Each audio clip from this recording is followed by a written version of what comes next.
పరిశుద్ధ గ్రంథంలో నుంచి యెషయా గ్రంథము 7వ అధ్యాయము యెషయా గ్రంథం 7వ అధ్యాయము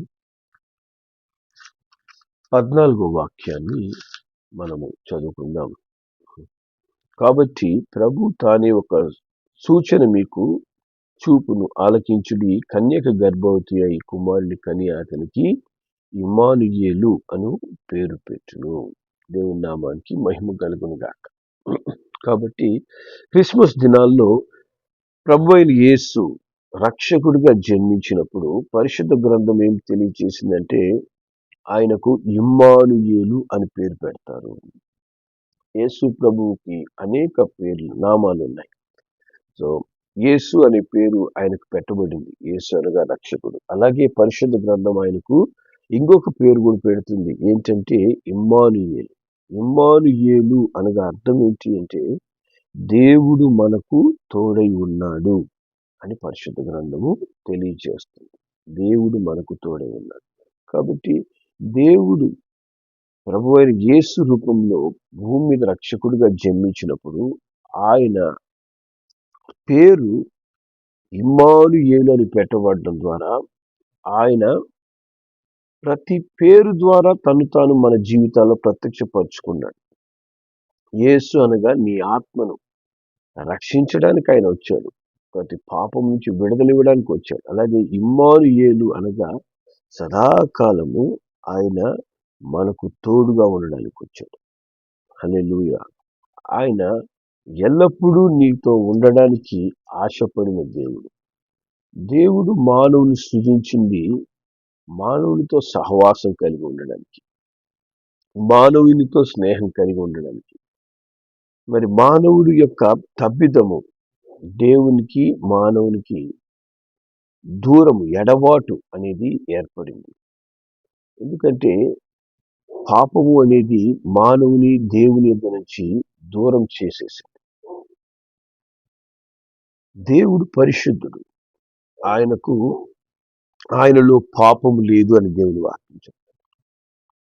మరి అట్టి పాపము ఎప్పుడైతే మానవుల్లో చేరిందో, అనగా ఆరంభం నుంచి పాపము అనే దాన్ని దేవుడు సృజించలేదు. కానీ ఎప్పుడైతే మానవుడు పాపము చేశాడో, అనగా దేవుని మాట వినలేదో, దేవునికి మానవునికి ఎడబాటు అనేది ఏర్పడి మనకు తోడై ఉన్నటువంటి దేవుడు మనకు దూరం అయ్యాడు.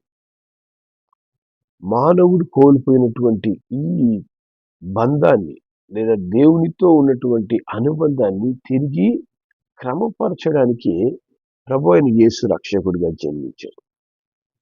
మానవుడు దేవుని గూర్చి నిత్యము అన్వేషించే వ్యక్తి అయి ఉన్నారు.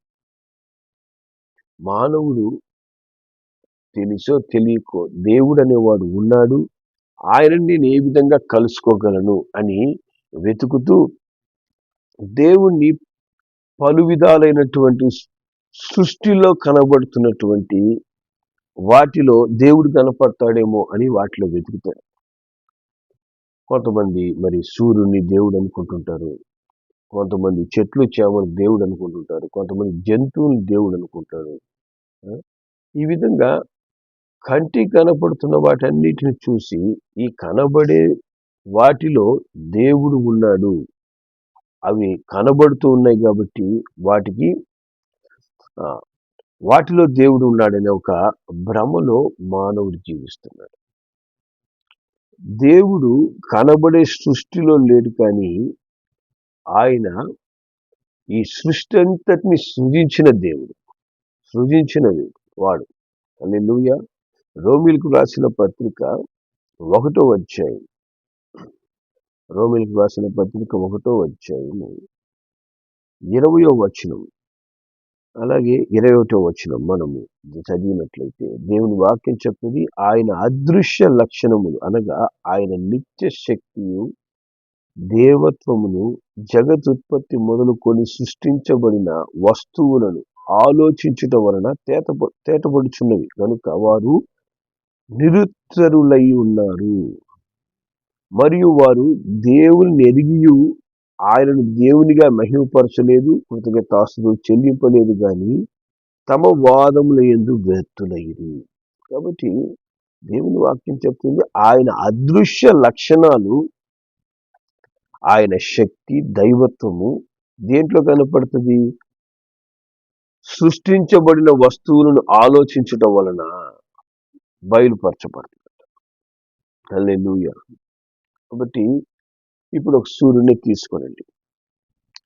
సూర్యుని యొక్క నిరంతరమైన వెలుగు మనం గమనిస్తున్నప్పుడు దీన్ని సృజించినటువంటి దేవుడు ఎంత గొప్పవాడు, ఇంత గొప్ప వెలుగును దేవుడు ఎలా సృజించగలిగాడు అంటూ ఆయన అదృశ్య లక్షణాలను మనకు ఆ సృజించబడినటువంటి సూర్యుని కల్పిస్తుంది. అలాగే భూమి మీద ఉన్నటువంటి ప్రతి జీవించే ప్రాణి, అలాగే ఆకాశ మండలంలో ఉన్నటువంటి సమస్తమైన మరి కోట్ల కొలది నక్షత్రాలు, మరి గ్రహాలు, మన కంటికి కనిపిస్తున్న ప్రతి దాంట్లో ఈ గొప్ప ఆకాశం, మరి ఆకాశంలో ఉన్నటువంటి మేఘములు, కురుస్తున్న వర్షం, వీటన్నిటిలో మనం గమనిస్తే ఆయన అదృశ్య లక్షణాలు, ఆయన శక్తి సామర్థ్యాలు ఈ సృష్టి ద్వారా మనకు కనిపిస్తూ ఉంటాయి. సృష్టించబడిన ప్రతి దాన్ని సృష్టించిన వ్యక్తి ఒకరు ఉంటారు. మన కంటికి కనిపడే ఏదైనా ఏ వస్తువునైనా మనం తీసుకున్నట్లయితే దాన్ని తయారు చేసినటువంటి వ్యక్తి ఒకరు ఉంటారు. ఉదాహరణకి ఏంటంటే సెల్ ఫోన్ తీసుకోండి. మీ చేతిలో ఉన్నటువంటి సెల్ ఫోన్ దేవుడు అంటారా, లేక సెల్ ఫోన్ తయారు చేసిన వ్యక్తి ఒకరు ఉన్నారంట. సెల్ ఫోన్ తయారు చేసిన వ్యక్తి ఒకడు ఉంటాడు. సెల్ ఫోన్ తనకు తాను తయారు కాలేదు, దాన్ని ఒకరు తయారు చేశారు. అదేవిధంగా ఈ సృష్టిలో ప్రతిదీ, మనం చూస్తున్న ప్రతిదీ ఒకరి చేత తయారు చేయబడింది. అలాగే నిన్ను నన్ను కూడా దేవుడే సృజించాడు. సో అటువంటి సృష్టికర్త అయినటువంటి దేవుని ఎరగడానికి మనము సృష్టిని గమనించినట్లయితే సృష్టిలో దేవుని శక్తిని మనం చూడగలం, సృష్టిలో దైవత్వాన్ని మనం చూడగలం, దేవుని యొక్క శక్తి సామర్థ్యాలను మనం గ్రహించగలం.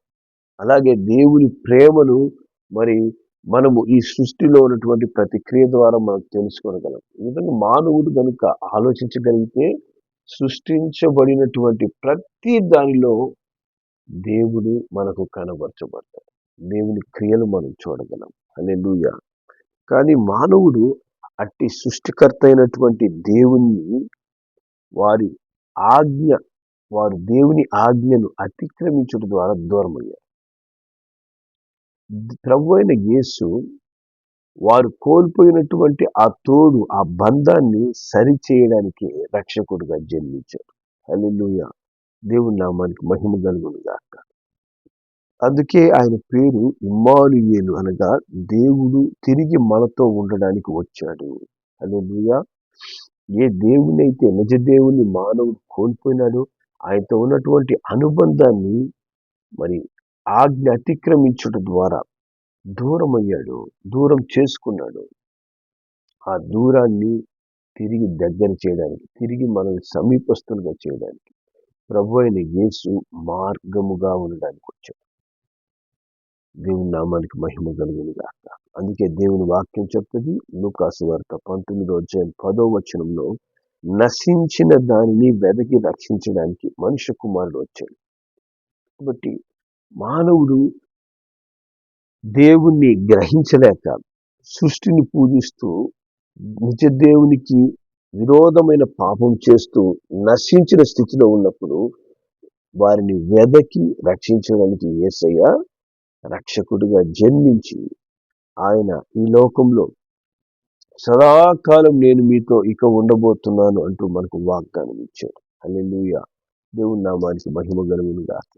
మరి అట్టి వాగ్దానం ఇవ్వడం ద్వారా మట్టుకే కాక ఆ వాగ్దానం నెరవేర్చడానికి మనందరి పాపముల నిమిత్తం కల్వారి శిలువలో ఆయన తన ప్రాణములు పెట్టాడు. ఆయన ప్రాణములు పెట్టుట ద్వారా దేవునికి మానవునికి ఉన్నటువంటి ఆ దూరాన్ని శిలువ మీద ఆయన కొట్టివేశాడు. శిలువ మీద కొట్టివేయటం ద్వారా మనల్ని తిరిగి దేవునితో బంధాన్ని ఏర్పరుస్తూ, ఎవరైతే యేసు ప్రభుని సొంత రక్షకుడుగా అంగీకరిస్తారో, ఎవరైతే హృదయపూర్వకంగా యేసయ్యని హృదయంలోకి చేర్చుకుంటారో వారిని వారి వారి హృదయములను దేవుడు తన పవిత్ర రక్తంతో కడిగి వారి ప్రతి పాపమును పరిశుద్ధపరిచి దేవునితో కోల్పోయినటువంటి ఆ ఆత్మ బంధాన్ని తిరిగి దేవుడు ఏం చేస్తున్నాడు? అతికిస్తున్నాడు. హల్లెలూయా! దేవుని నామానికి మహిమ కలుగునుగా. మానవుడు ఎప్పుడైతే పాపం చేశాడో దేవునితో ఉన్నటువంటి ఆత్మ బంధం ఉందే, ఆ బంధం విడిపోయింది. ఆత్మబంధం విడిపోయినప్పటి నుంచి మానవుని లోపల ఉన్నటువంటి ఆత్మ దేవుని చేరుకోవాలని పరితపిస్తుంది. ఈ ఆత్మ యొక్క పరితాపమే మానవుడు దేవుని వెతుకుతున్నాడు. ఆ మానవుని యొక్క వెతుకులాట యొక్క ముగింపు అంతం ఏంటి అంటే ప్రభువైన యేసుక్రీస్తు.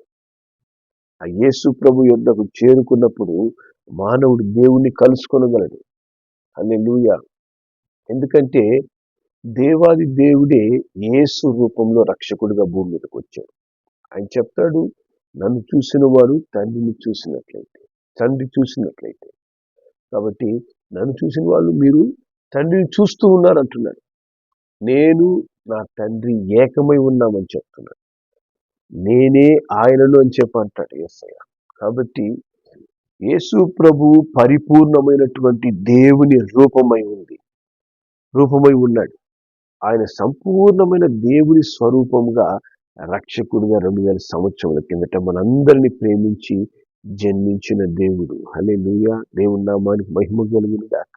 అప్పటి వరకు దేవుడు ఎవరో ఎరగనటువంటి మనుషులకు తను తాను నేరుగా దేవుడు ప్రత్యక్షపరుచుకున్నాడు. నేనే దేవుడును, నేనే నిన్ను సృజించిన వాడినని ప్రభువైన యేసు తన ప్రత్యక్షత ద్వారా మానవులకి దేవుణ్ణి పరిచయం చేస్తున్నాడు. హల్లెలూయా!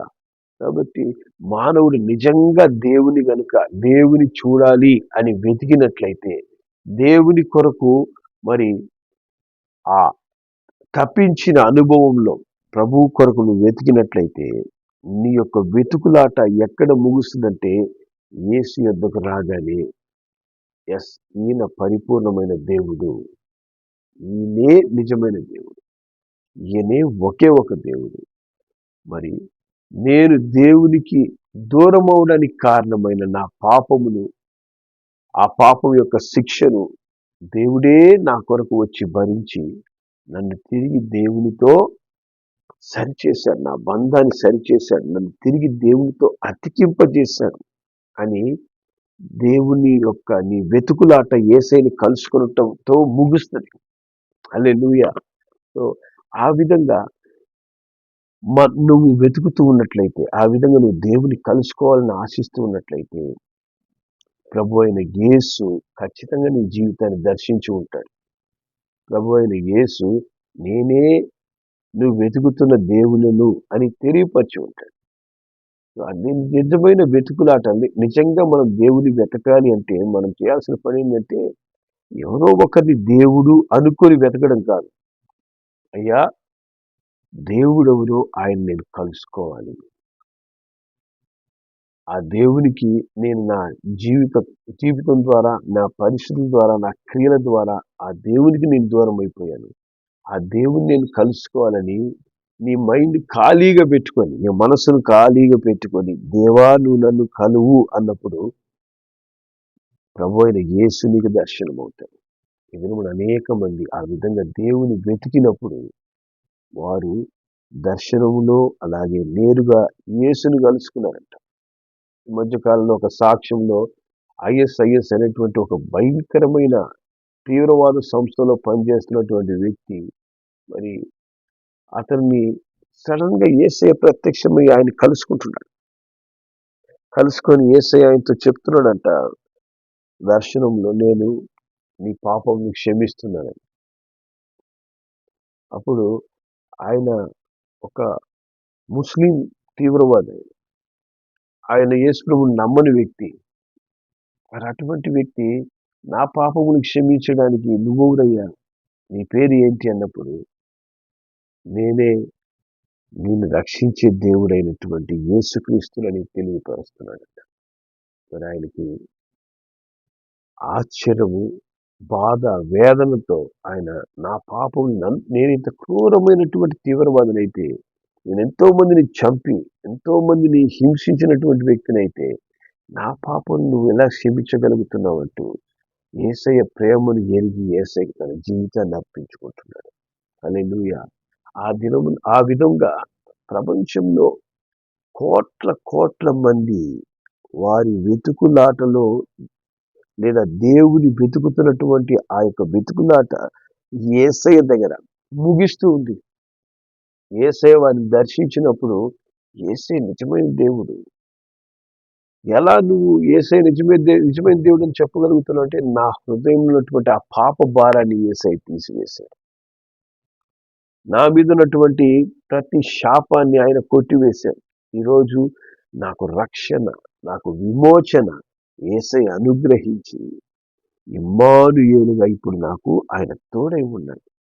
ఆయన నాలో ఆత్మరూపిగా సజీవునిగా జీవిస్తూ ఉన్నాడు. నేను యేసయ్యను హృదయమందు కలిగి ఉన్నాను అనే ఒక నిశ్చయత యేసుని కలిగిన ప్రతి ఒక్కరికి ఆ అనుభవాన్ని కలిగి ఉంటారు. అందుకే వాళ్ళు ధైర్యంగా చెప్పగలరు, నేను యేసయ్యను నా సొంత రక్షకుడిగా అంగీకరించాను, నేను యేసయ్య బిడ్డని, యేసుకు నేను సాక్షిగా ఆయన నాకు ఇచ్చినటువంటి రక్షణ విమోచనను బట్టి కడవరకు ఆయన బిడ్డగా నేను జీవిస్తానంటూ ధైర్యంగా యేసుకొని నిలబడతాను. హల్లెలూయా. అట్టి అనుభవము శరీర సంబంధమైనది కాదండి, ఆత్మ సంబంధమైన అనుభవం. శరీర రూపంగా నువ్వు నీ పాపాలు క్షమించబడ్డాయి అనేది నువ్వు చూపించలేవు. కానీ ఆత్మలో కలుగుతున్నటువంటి ఆ రక్షణానందం నిన్ను తిరిగి దేవుని ఎద్దకు చేర్చగలుగుతుంది, దేవుని ఎద్దకు నడిపించగలుగుతుంది. హల్లెలూయా. దేవుని నామానికి మహిమ కలుగును గాక. అట్టి అనుభవాన్ని మానవునికి అనుగ్రహించి ఇకపై తిరిగి శాశ్వత కాలం నీతో జీవించడానికి, మానవునితో జీవించడానికి యేసు ప్రభు ఇమ్మానుయేలుగా రక్షకుడిగా జన్మించాడు. హల్లెలూయా. దేవుని నామానికి మహిమ కలుగును గాక. అందుకే హెబ్రీయులకు రాసిన పత్రికలో దేవుని వాక్యం ఈ విధంగా చెప్తుంది. హెబ్రీయులకు రాసిన పత్రిక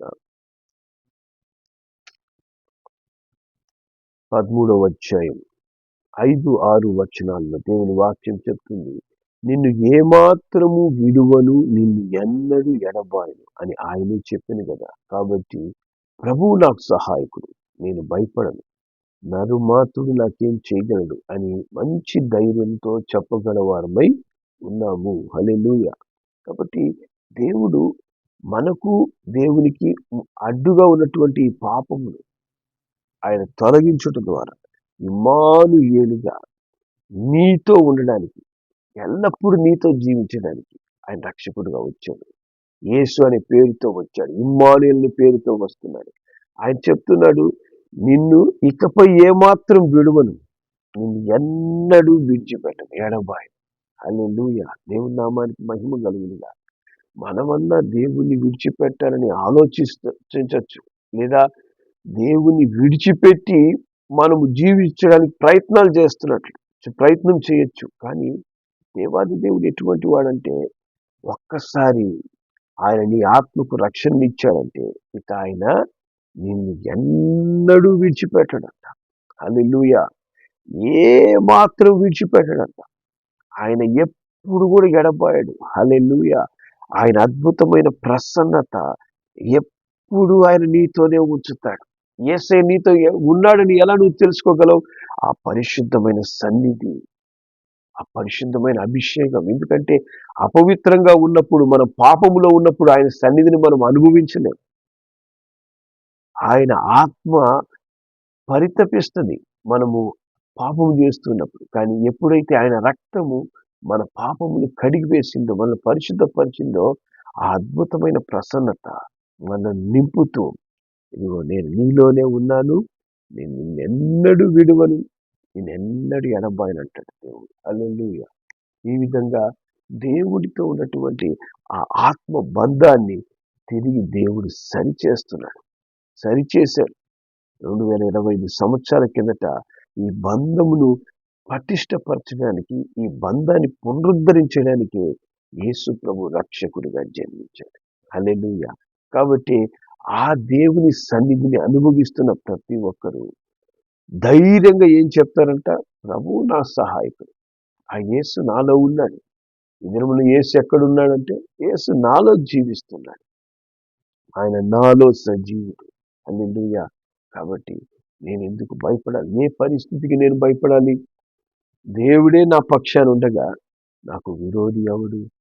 హల్లెలూయా. కాబట్టి క్రిస్మస్ దినాల్లో యేసు నీలో ప్రవేశించడమే, ఆయన నీలో నివసించడమే అద్భుతమైన క్రిస్మస్. ఆ యేసుని నీ హృదయంలో చేర్చుకోవాలంటే మన హృదయంలో ఉన్న పాపాన్ని ఆయనకు అప్పగించాలి. మన హృదయంలో ఉన్నటువంటి దేవునికి విరోధమైన ప్రతి స్వభావాన్ని, మనం మనం జీవిస్తున్నటువంటి దేవునికి విరోధమైన జీవితాన్ని, క్రియలను మనం ప్రభువు చేతికి అప్పగించినప్పుడు యేసయ్య తన రక్తంతో వాటిని కడిగి వేసి ఆయన మనలోకి ప్రవేశిస్తాడు. హల్లెలూయా.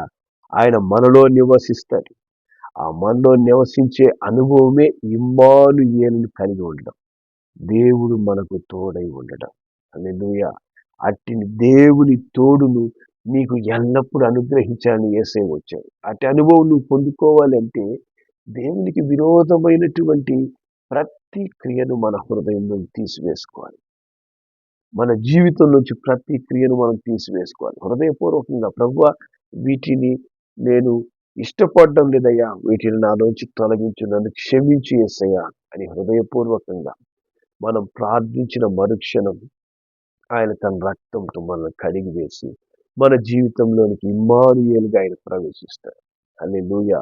మనకు సదాకాలము ఆయన తోడై ఉంటూ ఆయన అద్భుతమైన సన్నిధిని, ఆయన అద్భుతమైన ప్రసన్నతను అనుభవించే కృపను మనకు అనుగ్రహిస్తూ ఉంటాడు. ఆయన నీలో సజీవుడవుతాడు. హల్లెలూయా. దేవుని నామానికి మహిమ కలుగును గాక. ఆయన సజీవులకే దేవుడు కానీ మృతులకు ప్రభువు కాదని దేవుని వాక్యం చెప్తుంది. కాబట్టి యేసు నీలో సజీవుడైనప్పుడే మనము సజీవులమవుతాం. లేకపోతే మన పాపం వల్ల మనం మృతులుగా ఉంటాం. కాబట్టి ఈ దినము యేసుని లేదా ఇమ్మానుయేలు దేవుణ్ణి నువ్వు కలిగి ఉన్నావా? ఇమ్మానుయేలు దేవుడిని నీ హృదయంలో చేర్చుకున్నావా? ఆయన నీ హృదయంలోకి చేర్చుకోవడానికి ఈ రోజే దేవుడు మనకు అవకాశం ఇస్తున్నాడు. హృదయపూర్వకంగా మన జీవితాన్ని యేసయ్యకి అర్పించినప్పుడు యేసు వాటన్నిటినీ మన దగ్గర నుంచి తీసుకుంటాడు. ప్రతి విధమైన పాపపు మురికిని మన దగ్గర నుంచి తీసుకుంటాడు. అపవిత్రతను ఆయన తీసుకుంటాడు. తన పరిశుద్ధతను మనకిస్తాడు. అదే ఎక్స్చేంజ్, పరలోకపు ఎక్స్చేంజ్ ఇది. ఈ లోకంలో మన దగ్గర మంచివి తీసుకొని వ్యర్థమైనవి తిరిగి ఇస్తారు. కానీ యేసయ్య మనలో ఉన్నటువంటి చెడు అంతటిని తీసుకొని ఆయన పరిశుద్ధతనిస్తాడు, పవిత్రతనిస్తాడు, నూతన జీవితాన్ని ఇస్తాడు. హల్లెలూయా. రక్షణ ఆనందాన్ని ఇస్తాడు. ఇదే క్రిస్మస్.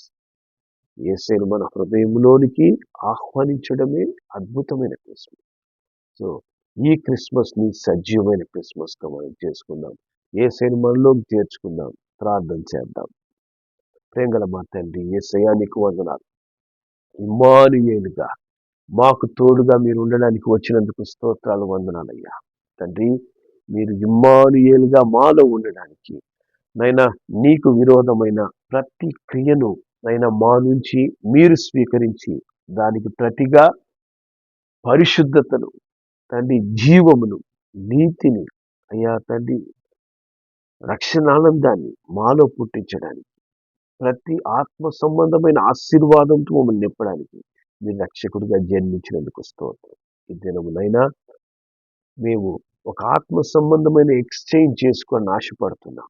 తండ్రి మాలో నీకు విరోధం ఉన్న ప్రతి స్వభావాన్ని హృదయపూర్వకంగా మేము ఒప్పుకొని నైనా వాటిని మీకు అప్పగిస్తున్నాం. వాటిని మీకు ఇచ్చి వేస్తున్నాం. ప్రతి చెడును మీకు ఇచ్చి వేస్తున్నాం. దానికి ప్రతిగా ప్రతి మంచిని మాలో నింపండి. మంచి క్రియలను మాలో నింపండి. తండ్రి రక్షణానందంతో మమ్మల్ని నింపండి. క్రీస్తు పోలికను మాకు దయచేయండి. నీకు సాక్షులుగా తండ్రి క్రీస్తుని మాలో కలిగి ఉంది, ఆ పరిశుద్ధాత్మ సన్నిధిని మాలో కలిగి ఉంది, పరిశుద్ధంగా జీవిస్తూ అయినా ఆత్మ సంబంధమైన సజీవ క్రిస్మస్ జరుపుకునేందుకు మా కృప దయచేయండి. అటు రక్షణ ఆనందంతో ఈ క్రిస్మస్ దినంలో మమ్మల్ని నింపమని మా ప్రభువు రక్షకుడైన యేసు నామములో ప్రార్థిస్తున్నాం తండ్రి. ఆమేన్.